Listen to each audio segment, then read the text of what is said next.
Adakah sains ni integrasi Islam hanya untuk menambah kefahaman atau benar-benar nak bentuk karakter anak-anak, dan apa impak sains integrasi Islam ni terhadap pembentukan karakter student tersebut?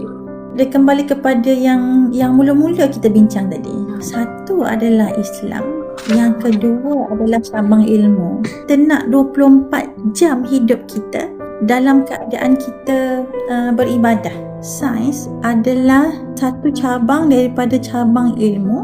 Ada yang kita guna dalam sehari-hari hidup kita. Yang tu dari segi sains dan kehidupan. Kalau dari segi sains dan pembelajaran, kita kaitkan antara sains yang kita ajar. Pertamanya adalah dengan Al-Quran. Untuk kita terapkan dalam diri dia tentang tauhid dengan keimanan dia. Maksudnya dia jadi orang Islam ni bukan sebab mak ayah Islam saja. This is the truth. This is only the truth. So dia betul-betul Islam tu sebab dia faham this is the right really. Yang keduanya adalah bila kita terapkan sains pada anak-anak ni, apa yang kita nak adalah kita nak bentuk cara fikir dia. Sebab dalam kehidupan kita ni, kita hidup hari-hari, kita akan bertuhankan something. Kita nak duit banyak, kita bertuhankan duit, nak duit banyak. So buat apa pun caranya asalkan aku dapat duit banyak. Yang keduanya, kita bertuhankan apa? Pangkat. Kita nak orang hormat kita. Aku nak buat apa-apa pun supaya aku dapat pangkat, supaya orang hormat aku.